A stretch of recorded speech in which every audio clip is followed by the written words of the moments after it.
राष्ट्रपति ने अपने भाषण में राजभाषा आयोग की रिपोर्ट के संबंध में कहा है कि हम सदस्यों की राय लेकर भाषा संबंध देंगे। मैं समझता हूँ कि भाषा का प्रश्न इतना जटिल नहीं था जितना कि उसको बना दिया गया है। इस जटिलता को लाने में जहाँ उन लोगों का हाथ है जो सरकार में नहीं है, वहाँ इसमें भारत सरकार की भी बड़ी जिम्मेदारी है। मुझे वह दिन याद है जब मैं छोटा था और देश गुलाम था। उस वक्त महात्मा गांधी हिंदी के संबंध में चर्चा करते थे और उनकी कृपा के फलस्वरूप और उनके प्रयास के फलस्वरूप सभी प्रांतों में हिंदी की सभाएं खोली गईं और वहाँ हिंदी का प्रचार किया गया। उस समय हम अंग्रेज़ों के गुलाम थे और अंग्रेज़ों ने ही हमारी राजभाषा अंग्रेजी घोषित कर रखी थी। तब हम अंग्रेजी से दूर थे और हिंदी के निकट थे। लेकिन आज जब हमारी अपनी सरकार है, अपना शासन है, हम हिंदी से दूर होते चले जा रहे हैं।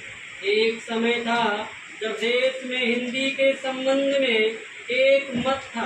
जब देश स्वतंत्र हुआ उस समय हिंदी के संबंध में घोषणा हो जानी चाहिए थी, लेकिन उस समय सरकार चुप हो गई।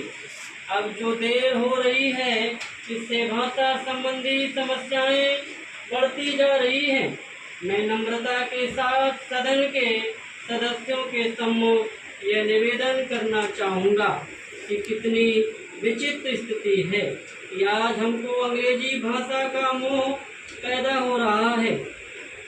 आज हिंदी देश की मुख्य भाषा है, इसमें कोई दो मत नहीं हो सकते। यह सबसे अधिक बोली जाने वाली भाषा है। आज इसका विरोध बढ़ता जा रहा है। कुछ ऐसी बातें हो रही हैं जिससे मालूम होता है कि हिंदी का विरोध प्रादेशिक भाषाओं से है, लेकिन ऐसा नहीं है। सच पूछा जाए तो बात यह है कि अंग्रेजी भाषा के स्थान पर हिंदी को लागू करने का प्रश्न है। प्रांतों में काम प्रादेशिक भाषाओं में हो, किंतु केंद्र में तो हिंदी भाषा भाषियों को और कुछ जो हिंदी भाषा भाषी लोग हैं उनको ये गलत फहमी हो रही है कि हिंदी वाले बलपूर्वक हिंदी को राजभाषा बनाना चाहते हैं, लेकिन इसमें कोई इस प्रकार का प्रश्न नहीं है। यह तो केवल आपस में समझने का प्रश्न है। किसी स्वतंत्र देश में ऐसा नहीं है। स्टार्ट।